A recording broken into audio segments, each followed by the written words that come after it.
Welcome all you club sports fanatics. I'm Sandy Sanderson coming to you live from Pittsburgh, Pennsylvania. Welcome to Suite 301, the April edition.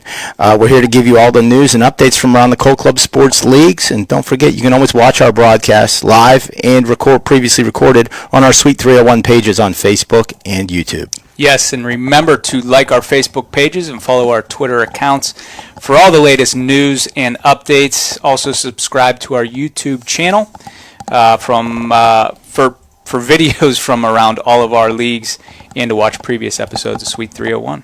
Christian, we got some exciting news to announce. We've made a lot of progress since our last show in terms of on the baseball side we're going to start with, but really more teams coming on board, being cleared to play. Conference play is currently underway, and the road to the postseason has become a little more clear. Not necessarily who's going to be in it, but how the road goes. Yeah. That there is a road and where that road leads to. So you want to take us through the big announcement? Yes, so we, and I think we'll get an overlay here, but we have announced that our national championship, our World Series, this year will be in Pittsburgh, Kansas, May 28th through June 2nd at Al Orlanti Field on the campus of Pittsburgh State University.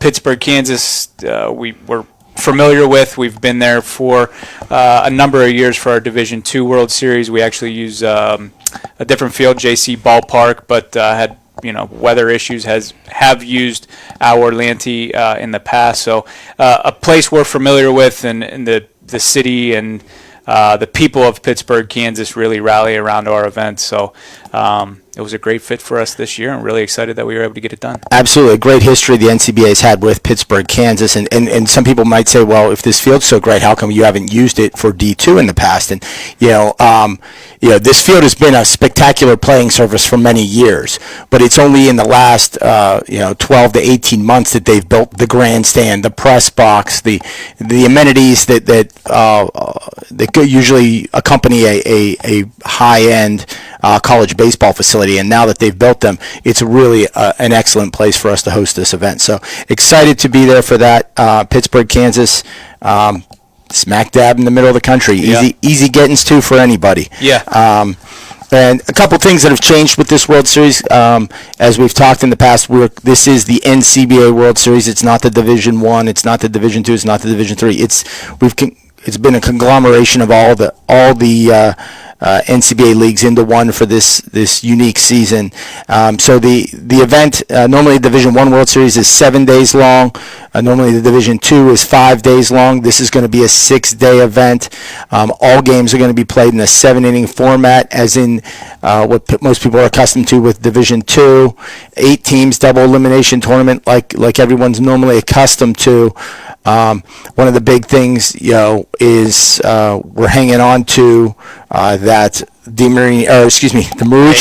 Marucci Long Ball Challenge, which is a great event in its own, which takes up a game slot. And looking at the schedules in the past with the way Division I likes to set up an off day for the if necessary games, allow pitchers to be able to come back later in the tournament. The 6-day format is definitely the way to go, and we're excited to have that coming. So more information about the event. If you're looking to get there and travel there, hotels, locations, flight information, rental cars, all those kind of details are available on the NCBA World Series page, clubbaseball.org/World Series.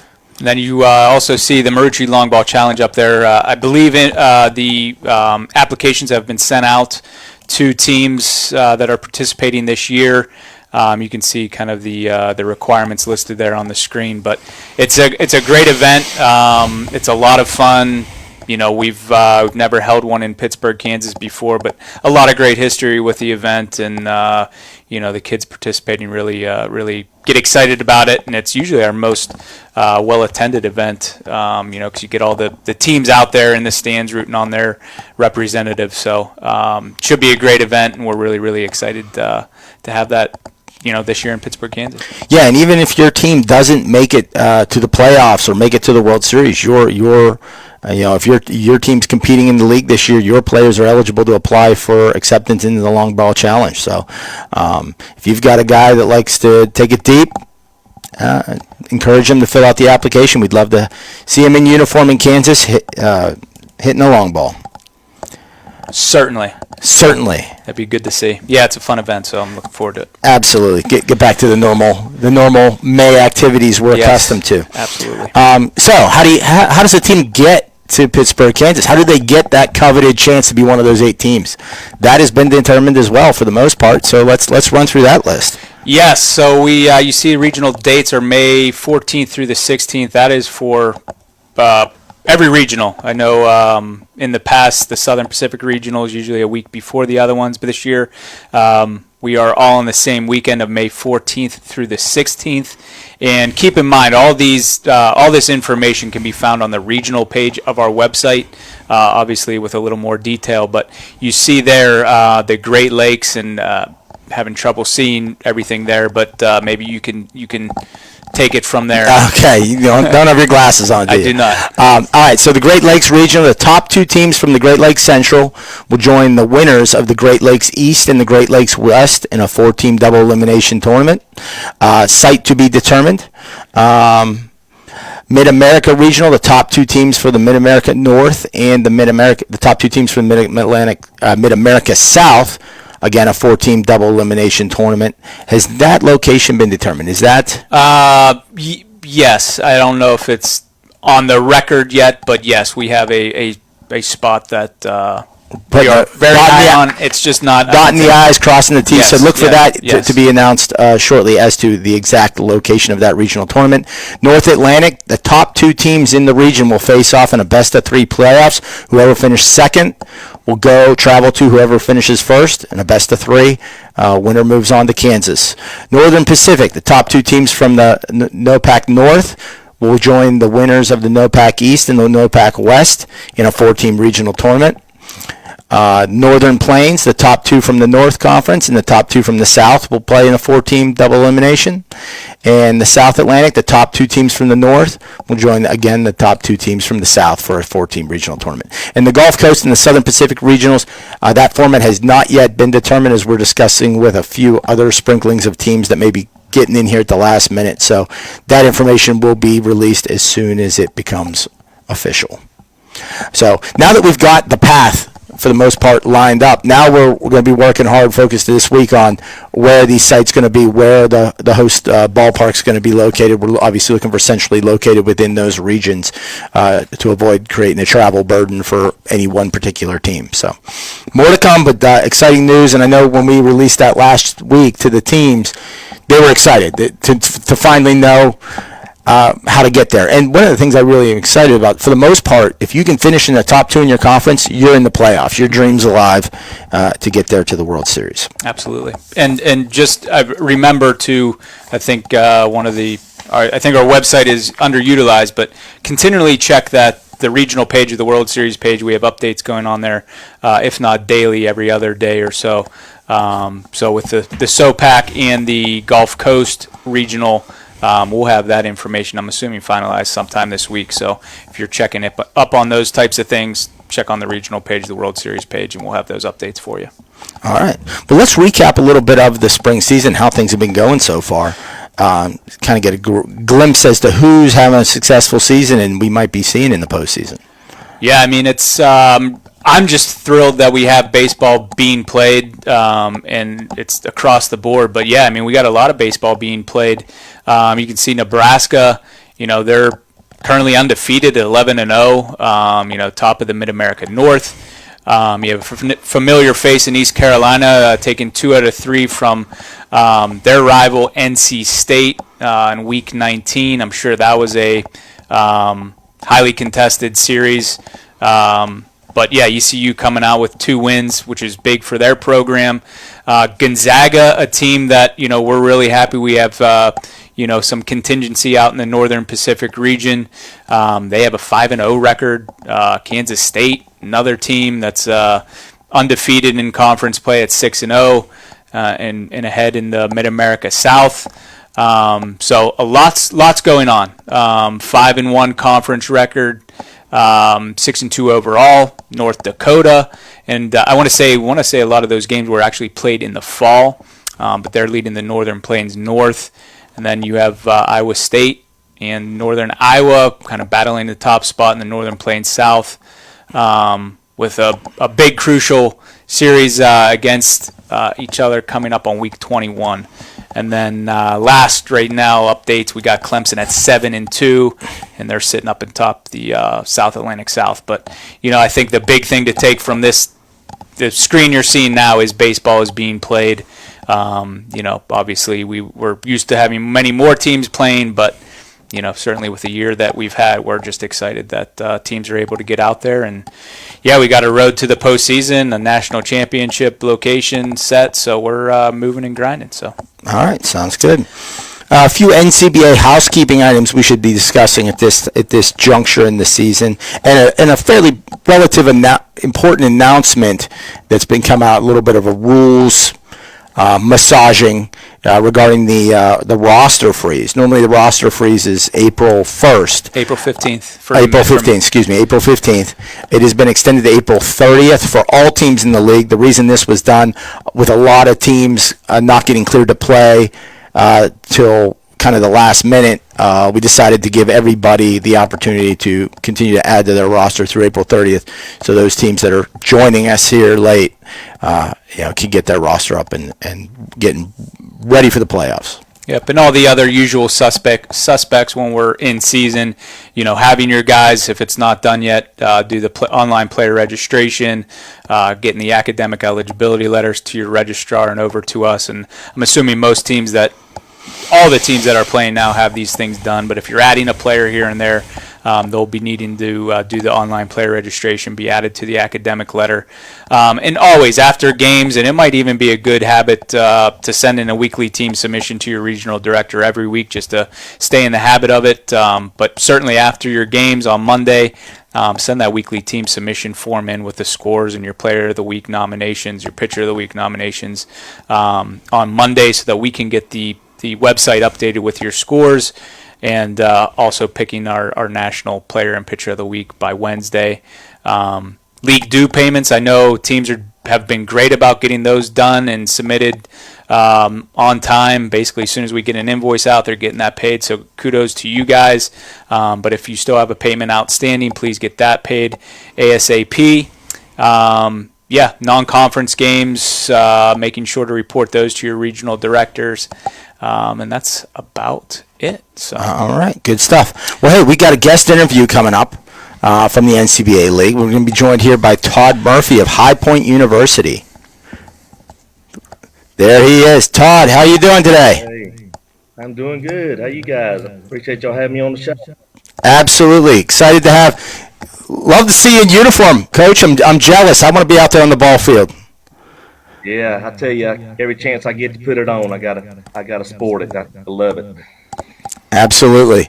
I miss my playing days, and now I'm walking around a 60-foot baseball field when I get the chance, working with my kids. So, High Point currently sports a 2-1 conference record on the year, and you guys had a little bit of weather issues down there, I believe. That's kind of rained out a few games. Is that correct? Yeah, we had usually this time of year, especially in February, we have a rough time getting on the field. Field conditions, usually mainly it's the outfield, water just sits. So field availability and just dealing with the weather is frustrating getting started. So once we get going, we're just happy to be out there on the field. Outstanding. Well, has your team had to do anything unique to navigate the pandemic to be able to get on the field? Yeah, there's a few things that, it seems like a lot to me because it's a lot of paperwork involved. I'm sure other teams are going through the same thing, but basically, we have checklists, pregame. We have to have visiting teams sign a waiver form with the COVID regulations. Even before every practice or before we get on the bus to travel, we got to do temperature checks, submissions, and then keeping up with all the COVID tracing anytime somebody gets put in quarantine. So it's added quite a bit of paperwork and some extra work involved there. For the most part, has the team managed to stay healthy through all of this and avoid any kind of spread? Yeah, we've actually been pretty fortunate. we escaped everything in the fall, which we weren't allowed to play games, but we were able to practice for about 3 or 4 weeks. This spring, we've had a few players that contracted COVID, but it wasn't spread throughout the team. So the week before we were supposed to play NC State, we had a little scare. We had 6 to go into quarantine that contracted the virus. So that sort of canceled that weekend series because they didn't want us all on the bus and then staying in the hotel. So we're now working on rescheduling those 3 games during the week. Gotcha. And Coach Christian Smith here. I know when we talked on the phone, I think it was about a month ago, I believe you mentioned you have a pretty young program, very young and talented program. You're sitting at 2-1 now. I believe you took 2 from Craven. You had a really tight game with NC State. But take us through your team. What players should we be looking out for? Well, we actually have 21 to 22 returners, but out of those 22, I'd say we've got 6 to 8 that ran the starting lineup in the 2019 season before we got going with the COVID. But this year we've gotten 10 freshmen, and on a weekly basis right now, these freshmen have came in and just really almost taken over. We have at least 6 to 8 freshmen that could be in that starting lineup every weekend. Got a really good, talented pitching staff. Grant Barson is one of the kids that showed some very good promise. Jake Lagana also on the pitching staff, and then we got good couple middle fielders, Daniel Savino. So we're really pleased to have these guys and be able to mix in with the upperclassmen that we do have returning. Yes, you got to feel really good about having such strength in the young part of your team for the future, huh? Yeah, very, very good. We, every year you get in about 15 freshmen or so, but you always wonder how many of those 15 are actually going to make an immediate impact. And I think this is probably the best season that we've had where the freshmen has came in and just filled that role for us. So it's been really, really exciting to have. Now, Coach, when it comes to recruiting for your program, are you one of those teams who's recruiting the High Point campus? Basically, you're just looking at what students are there and trying to get them to come out for the team, or are you actively looking off campus to find kids that convince them to come to High Point to play club ball with you? Yeah, typically we are looking outside of the campus. So High Point University, most of our student body is from the northern region, believe it or not. So we have, using our social media pages and then word of mouth from our other players when they go back home for the summer. We have even some of our players that goes out to Legion games and some high school games and try to entice some of their fellow teammates and crosstown rivals to come join us at High Point. Outstanding. That's great. And one other question I have for you, Coach. What has been the attitude of the players? Has it been just excitement from the guys getting out on the field? Have you noticed that with your opponents? Is it kind of just hey, we're back on the field, this is great? Yeah, I would say excitement is an understatement with these boys. After sitting out for the whole season last year, any chance that we get on the field, it's just like a brand new day. It's like first time playing baseball as a kid. Everybody's excited. Even the coaches are coming to practice, feeling good, and players are putting music on in the dugout. So it's really, really, really good. And then when you play games against, like we had NC State, I tell you, that game was just electric. They had about 50 in attendance there, and it's just great to see that excitement coming back to the game. Good. I know there's a lot of teams. People often ask me how the NCBA is doing, and I tell them this time of year we normally have over 300 teams playing. Right now we're at 42, and their jaw usually drops. But of those 300 teams, There's 260 teams out there that are wishing they were in your boys' shoes, getting to put on the spikes and play. So hopefully, I'm glad they're having a good time. Hopefully, they can appreciate the opportunity the university has allowed them to have, because there's a lot of teams out there that are just waiting for their school to give them the thumbs up and say, "Go ahead and go." So. Right. Yep. All right, Coach. Well, I think that's it for this show. Good luck with the rest of the season. Thanks so much for taking your time and shedding some light on the High Point program. All right. Well, thank you guys for having me, and hope to be in touch with you guys again soon. Will do. Good luck, Coach. All right. So That was great. I mean, I'm glad to hear. I'm excited to get to. I know we're all excited to get to Pittsburgh, Kansas, and to finally just see baseball, because I mean it's been, I don't even know how. I mean, it's over a year obviously since we've had baseball, but it just seems like forever since we've had a work trip and an event and getting out to watch these teams play. And I think it's going to be a cool field of teams out there. I think it's going to be a really cool vibe. Yeah, and how people are approaching. I don't think people are going to be as cutthroat as they normally are at the World Series. It's going to be like, hey, we're out here, we're having a great time playing baseball, and our goal, as always, is to make it a memorable experience for all those athletes that qualify for the event. So, certainly. And you mentioned work trips. We often have to travel for work, whether it be football championship, basketball playoffs, basketball championships, spring training. We haven't been out of the office in 16 months. My wife's wondering when the heck I'm going to get away for a little bit. Yeah. Give her some peace. So, all right. Well, that's going to wrap up the NCBA portion of the show. Let's bring on Savannah Aarons, VP of Softball Operations, to give us a rundown on how the NCSA is shaping up. There she is. Savannah, how you doing? Hey guys, Looks like you have good weather out there. it's beautiful. I'm just out here testing out the Georgia weather for next month. Yeah. Oh, you're in Georgia. Yep. Okay. She's down there, a preliminary scouting Got of the it. facility. Gotcha. I thought that was Colorado, which I think could have been snow. It could have been nice. You could have told me you're in Colorado, and I'd have believed you. So, but Yep, it's good everywhere. So, Savs, talk to us about the Softball World Series and how things are shaping up with that planning.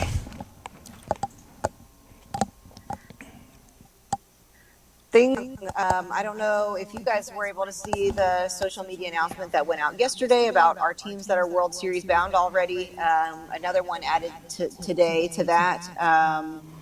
The World Series is happening in Columbus, Georgia through 23rd. There we go. There's our overlay. The home of the 96 Olympics for softball, as you can see in this photo, that is from 1996, I'm sure. That's where they had the 96 Olympics. But since we have been there for a World Series, they have completely redone the stadium. So we are beyond excited to be able to see the improvement that they've made and have a national champion crown there. Outstanding. So who are we able to go through a quick list of who is headed to Georgia? Yeah, we absolutely are. So we have 9 so far. That's Air Force, ECU, Arkansas State, Iowa State, who will be joined by their vice president here shortly. Sacred Heart, NC State, Clemson, Florida State, and Illinois. nice contingency of teams there. Yes, some Yeah, some if you're powerhouse familiar- teams too. Yes, exactly. If you're familiar with teams that have actually competed in the World Series before NCSA postseason, a lot of them are on this list. So it's going to be an extremely competitive tournament, and we're really excited to see even a few more teams who are working on getting their approvals finalized come on board as well. So keep an eye out for that on social media for those announcements to be made. Now, has the format been finalized for the event? Is it similar to years past, or is it a different format? Yes, it's definitely going to be a 4-day tournament, Thursday, Friday, Saturday, Sunday, with pool play. I think that's the next overlay. Okay. Try to move myself. Yeah. Yeah, it's still a 4-day event with pool play and double elimination. It just may look a little bit different depending upon the exact number of teams that we have, but teams can expect a 4-day tournament with pool play and double elimination. So we should have more of that. We're working on finalizing those teams by next Monday. All right. So a lot of softball, a lot of hardcore softball too, with that field of talent you've got coming. So that's exciting. And let's see, what else do we got on the NCSA side of things? We're going to be joined by our guest here from Iowa State, who you mentioned. You're going to have to help me with her last name, Rachel. Sure. Right? Joachim? I don't know. We'll find out. Wait. There she is. There she is. Answer. Hey. Hi. How do you pronounce Joe Wakeham. Whoa. Joachim. Joachim. Joachim. Okay. Well, welcome to the show, Rachel. Thank you for joining us today.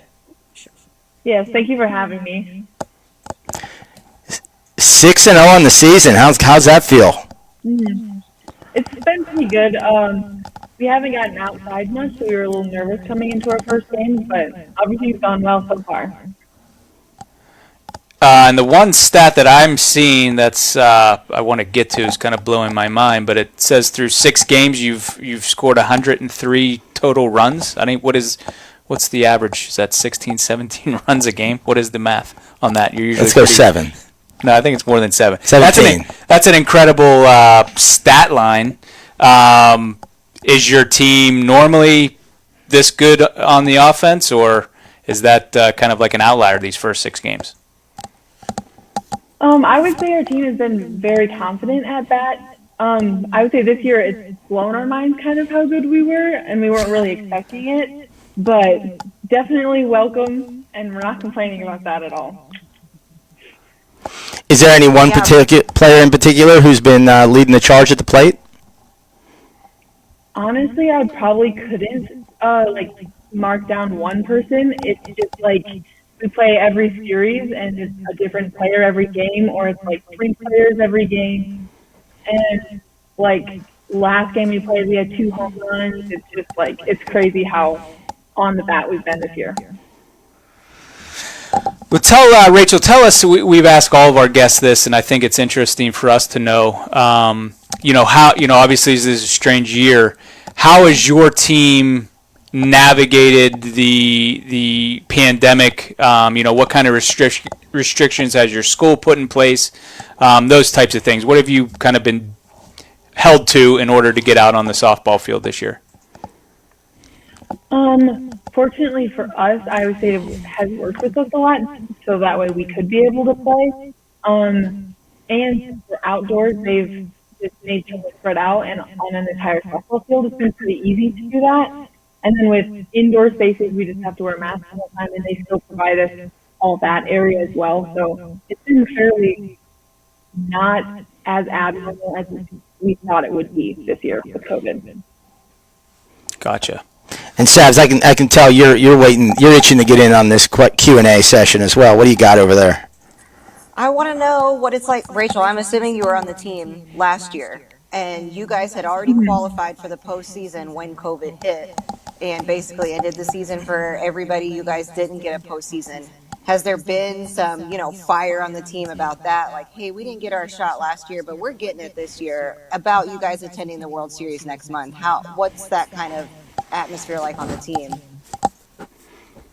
Oh, definitely. It's been super exciting once we heard we were going to go to Georgia, just because of what happened last year and how we were ready to go to regionals. So I think this year, especially everybody who's returning from the team last year is just ready to go and ready to be competitive. And we've had this really good energy about us of everybody willing to do what it takes to win, whether that means going a little longer at practice, or, hey, I'm not doing so good this game, you can take me out, and stuff like that. And it's been really fun to have this fire with the team and everybody wanting to do what's best for the team as a whole. Yeah, I can't wait to see that in person next month. Literally, I'm so ready for it. I know that you guys are ready for it. And I really appreciate that. Like, we've got several other teams that had qualified for the postseason last year that were on that list that we mentioned. So, again, it's going to be a competitive field, and I'm looking forward to crowning a national champion this year. Finally.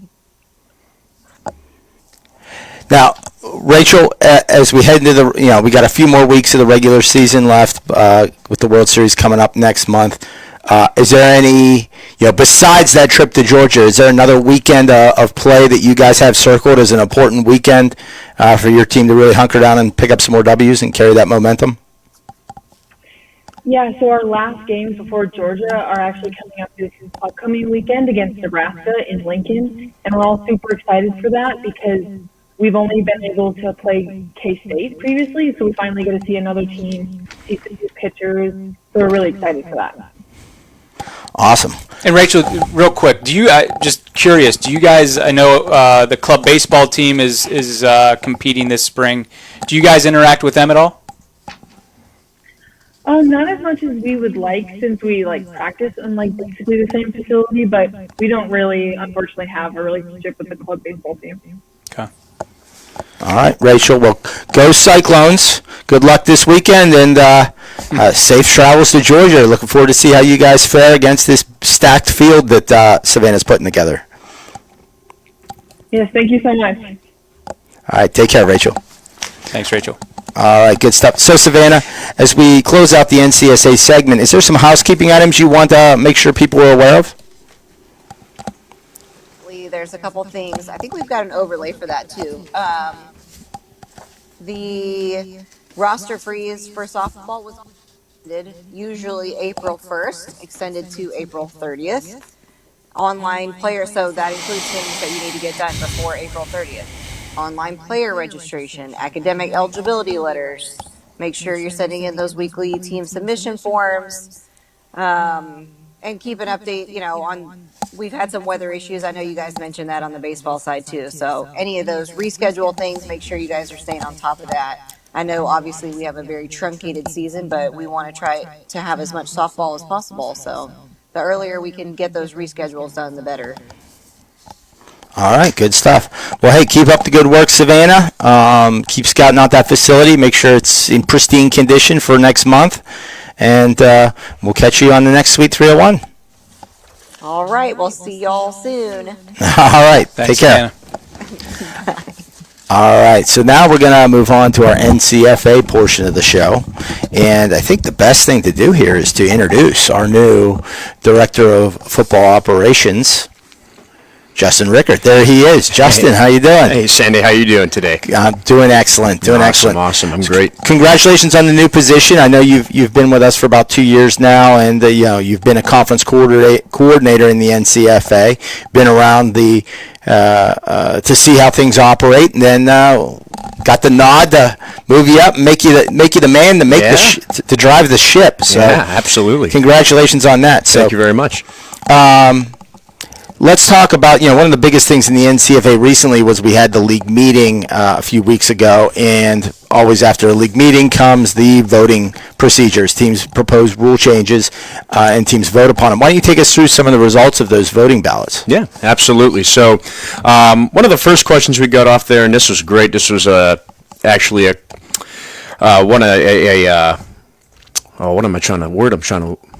rule change that was nominated was by CJ from Roosevelt University. It was to see academic All-Americans, if just kind of everybody that fulfills a GPA requirement is selected as an academic All-American, as opposed to the past, yes, where we looked at the quarterbacks. All right, these 5 quarterbacks all scored over a 3.5 GPA. Then we looked at their on-field performance and said, this is first team, this is second team, this Correct. is third team quarterback. Yep. Now, any quarterback nominated over a 3.5 is going to become an academic All-American. Yep. Yeah, and I just really like that new rule change there. It's just something that really kind of includes more, shows that academics are just as important as anything More else. inclusive. Yeah, More absolutely. inclusive. Absolutely. Yes. So the next one was a sponsor one that was passed as well. Some teams can now have more sponsors on their jerseys. And the next big one was that club competition does not count as a year of eligibility used. So that is another really important eligibility rule that has been passed this year that we plan on taking a big initiative on, so that anybody who comes in for a fifth year, who got their senior year struck out because of COVID, now they're going to be coming back on board for a team. And there were a few teams that were able to, the entire fall got shut down by COVID. We looked at having a spring NCFA season, and there were only, I think, 5 teams in the whole league that were allowed to compete this spring. Some of those teams did get to compete, and so the idea of not hitting those guys with a year of eligibility used, gives them the confidence, hey, we could play this spring and we can come back and still have that year of eligibility to continue to play their game. That's correct. The second one, and another eligibility one here, is that varsity competition in 2020-2021 does not count towards a year of NCFA eligibility use. Now, this is something that will, potentially change the game for some teams, especially some bigger schools that have some varsity programs. They might have some potential guys on their teams. Absolutely, and with our NCFA rules being, if you've exhausted 4 years of the varsity level, you can't play that 5th year of club. If a guy played 4 years of varsity and that 4th year was the 2021 season, that no longer counts to us. Yeah. So that guy would have 2 more years of eligibility at the club level to play. So we could open up some doors for some pretty darn good football players to get into the NCFA for this year. Absolutely. And then any other previous player who has played in the NCFA and graduated during last school year or this school year, they're allowed to return and play last season with only 1 credit of enrollment. This, again, guys who were, shut out from a season last year, right? They are able to come back with just 1 credit now. And it's good because, not everybody can afford a full course load for a 5th year. Just to play 1 more year of football. Exactly. Some of these guys pour their heart and soul. A lot of them pour their heart and soul into these teams. Play for 4 years. All right, it's my senior year. And then COVID shuts it down. I don't get to play. Now I've graduated. I got a job. I can go back and take 1 credit and rejoin my team and get that last hurrah on the football field. Absolutely. So that might also help with some return some talent to the field and get guys that chance to go out on their own terms rather than COVID's terms. Absolutely. And the next big one, roster flexibility rule. Now, this was put in there because of COVID specifically, and I know we did something very similar on the baseball side of things this year, is that any, roster spot, and someone takes up a roster spot and they get COVID this year and they test positive for COVID, they can't play in a game, then, now they can, their spot can be taken off of the roster and replaced with someone else. So if you're at that 50 roster limit, you've got your 50th guy gets COVID, well, he can't play. Now you can replace that. You got a substitute ready to go already. Right. You can substitute a guy in, and then when that guy gets cleared, he does his whatever, test negative, he's allowed to return to the team. Correct. He can come back to the reclaim his spot on the roster. Correct. And that sub, then is removed from the roster. So it still maintains that 50 roster limit. Yeah, absolutely. Yeah, and those are the big points on the voting side of things, rule changes. We'll have an updated rule book coming out pretty soon once everything else is released as well. Teams will be getting that with all these changes. So, like I said, we're really excited. I've been talking to teams for, quite a while now here on the phone, through email. No one's more excited to get back on the field. Right, and with schedules being released the last week and a half, we got one more coming out this week. Talk to us about this season, how many teams have been able to commit so far, etc., and some realignment. Yeah, so this year, currently we have 19 teams that have submitted paperwork for this season.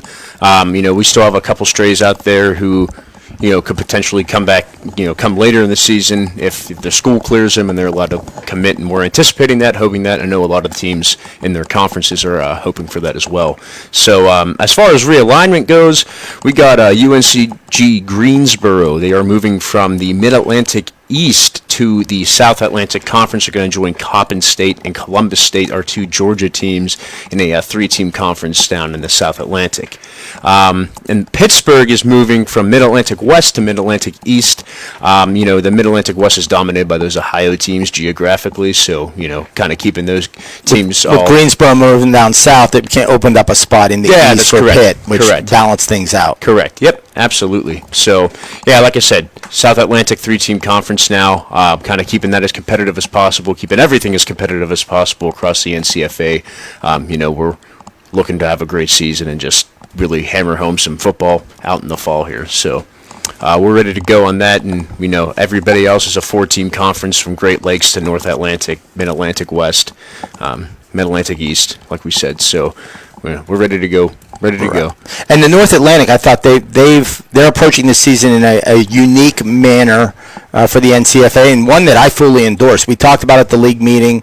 The teams wanted to let conference scheduling format be done conference by conference moving forward. So the North Atlantic 4 teams have decided, instead of just playing each other once, they're going to do home and away this year. So they're going to have a 6-game conference schedule, which is a robust conference schedule. Absolutely. And then the top 2 teams will match up in the conference championship, and hopefully one of them will. Their hopes is someone gets to move on. Yeah. It was something other conferences that were 4 teams decided not to do. But the North Atlantic wanted to experiment with it, and I think they're rewarded with a very strong conference schedule. One of the things that's unique about the North Atlantic is they're up in a peninsula up there. It's really hard for them to get outside their conference to reasonably play some non-conference games. I mean, maybe they can catch a prep school, but it is a long way from the North Atlantic to the Mid-Atlantic East, the closest pod of teams that they can maybe get non-conference with. So this gets them a packed schedule and so forth. So. Yeah. Yes. So, we're looking to get everything finalized schedule-wise. We got the North Atlantic, like you said, you got a 6-game conference schedule, South Atlantic, Mid-Atlantic, East, and West. They've all been officially released. Check out our NCFA Facebook page on that. Everything's out there on the website, so we're looking to, those guys are looking to move, get some more non-conference games, start kind of planning out for the fall 2021 season. On the Great Lakes side, we plan on having something released this week for them, trying to get a conference schedule finalized, and, we'll be, just stay tuned for that one, really. Right. Yeah. And the Great Lakes is unfortunately in a situation where 2 of their teams have not been cleared to return to play this fall, so we've given them, kind of did doing their schedule last to give them just a little more time to hopefully persuade their school to let them return to the league and return to the field. So. Absolutely. But this week, that Great Lakes schedule should come out. Yeah. All right, so advice you've got for the teams now as schedules are being released? Big things right now, just, constantly communicate with your conference opponents that you have scheduled. Make sure everything's lined up. It's never too early to do so. Once the summer comes, you got most club football guys, club baseball guys, any sport we have here, they're in the summer, they're in summer mode. They're not going to be worrying too much about this, schedules and everything else. So try to get that done as early as possible. Give yourselves an easy summer, so when you come back on campus, you're ready to go. We got to hook on the pads, get to practice, get the games, get the travel sorted out, and you're ready to go. So just take off the GM hat, put on the helmet. Yeah, absolutely. Yeah, and as far as non-conference games go, if your conference schedule's released, fill up that rest of that schedule. It can be with conference opponents you have already. Make them non-conference games too. Add another game in there against them. If you're Mid-Atlantic East, go to Mid-Atlantic West. Get a couple, teams from there. Say, hey, you want to travel to us? We can travel to you, and we can make that happen. So, fill up that conference schedule or those open games as much as possible, so we can get you can get a full tilt schedule in from week 1 to week 9. Absolutely. And like you said, let's not procrastinate on things. Go get your field. When you're at home, figure it out. Are we playing Friday night? Are we playing Saturday? Are we playing Sunday? Let's get that facility booked. Heck, get your refs booked. You get start time ironed out now so that you don't have to worry about it the rest of the way. Absolutely. So, all right, good stuff. I think that's it. Is anything else on the NCFA side? I think that's it. Justin? Yeah. Great. Congrats on the new role, and great first couple of weeks getting stuff done, and I know you'll be busy the next few weeks too. Yep. So absolutely. Keep after it, and we'll look forward to hearing the next updates next month. Yeah, sounds good. Thanks, guys. I appreciate Thanks, it. Justin. Yeah, I see Justin. I work a lot with Justin, him and I in the office. I see him in here pacing back and forth on the phone, just grinding. So Yeah, good. NCFA's in good hands with Justin. All right. All right. So now that brings us to the basketball segment of the show. And what is our biggest basketball announcement? I think we have a new hire that we would like to introduce, or I should say reintroduce, Yes. to the NCBBA teams. There he is, pretty face right there. Oh. Nah, here we go. Here we go. Can you hear us, Alec? We can't hear you, Alec. No. All right. Hey, nothing. Well, we'll let him see if he can work that out while we talk about who he is. Alec Verhoff, you might recognize him. He was with us back in the 1920 season and had worked his way up through team development to have a stronghold in the Women's Basketball League. Departed for a little while, but we've managed to lure him back to the staff, and he's our back on board. He's going to be working as the director of women's basketball operations, so he's going to be heading up the ship on the entire women's side of basketball, and he's also going to be handling team development for all of NCBBA. So if you've got whether it's men's or women's, if there's a team out there that you want to see get in the league, Alex, the guy to talk to. He's going to be knocking on doors, trying to enhance the attendance, the membership of both organizations. So that's going to be his primary focus over the next, couple decades. Yes, hopefully. Yes, no, I'm thrilled to have him back on board. I mean, he's going to hit the ground running. Obviously, has been involved with basketball in years past, and he's going to be able to hit the ground running with the teams, and really excited for him to be back. And I know the teams are, going to be in great hands with Alec, especially on the women's side, but even the new teams that he'll be reaching out to. I'm excited to see what he can do for the Absolutely. league. So I'm sure he'll be. I think you introduced him to the men's side today. We're going to be sending out an email tomorrow introducing him on the women's side formally. But on the men's side, tonight's a big night on the men's Yes. side of basketball. Yes. Talk to us about that. Yes, tonight is the 2021-2022 NCBBA Men's Annual League meeting at 8 p.m. Eastern. It's on Facebook. It's on our Facebook Live group page, as well as just the page. And you can see the link right there. And everybody's gotten the invitation. The invitation is online as well, and it'll show you exactly what you need to do. But hopefully you can tune in live tonight. What's great about hosting this live on Facebook is that it is interactive. So if you're watching and a question pops up, you can just type into the comment section below the video your question, and we will read that question aloud and get you an answer right then and there. So that's a great benefit to it, but we will have a recorded version if you're not able to join us tonight that you can view whenever you see fit. But yeah, a lot of great information we'll be going over. We'll obviously just quickly touch on this past season. Want to put that in the past. We'll talk about what's to come for 21-22, and another big portion of the meeting towards the end of it is the role proposals. I know we as a league have one that we'll bring up, but if you have something that you want to see changed in the rule book, certainly tune in tonight and propose that rule. If it gets a second from somebody, then we will officially include that in the voting ballot for teams to vote on. So going to be a lot of great information. We won't take too much of your time tonight. Again, 8 p.m. Eastern Standard Time, so 9 o'clock Central. Hopefully looking forward to having you there. And I think it's an important meeting this year more than ever because of the fact that the 2021 season didn't happen at all. So we've got officer turnover since we last played, where the guys that are running these programs might not have much experience, if any, in a leadership role with their club basketball team. So this is a great opportunity to really sit in and understand, maybe as a freshman I showed up when the seniors told me practice was, I got in the van and showed up at a game. I don't know how that all got organized. Tune in tonight. We're going to show you how it got organized and how the process works so that you can really learn. And we're here, obviously. If you've got questions like, hey, don't be afraid to hit us up. Alec, myself, Christian, hey, I'm new to being in charge of this team. How does this work? We'll talk you through it. That's what we're here for. We have a great section in the meeting called Team Operations. It goes through all the documents you need to know.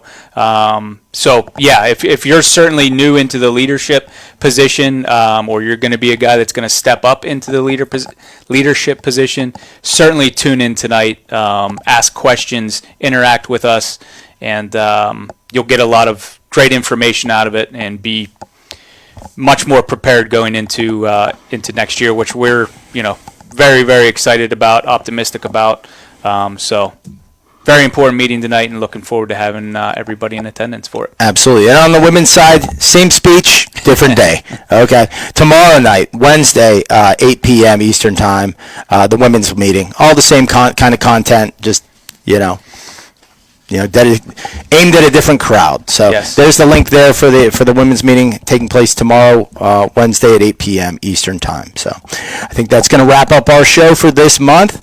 We appreciate you tuning in to Suite 301, and as always, don't forget to follow us on Facebook and Twitter. Yes, and our next episode will be Tuesday, October 27th at 3:01 p.m. I know we're gonna be May 11th. I'm sorry, I'm reading the script, not the screen.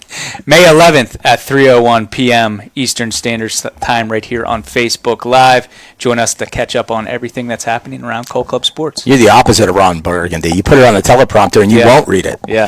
Nope. Yep. Well, I saw the overlay and I said, well, that's a good time for me to just stare at the script and read it out loud. And All right. obviously, it wasn't. Thanks, folks. Appreciate you tuning in. And don't forget, it's a game. Have fun.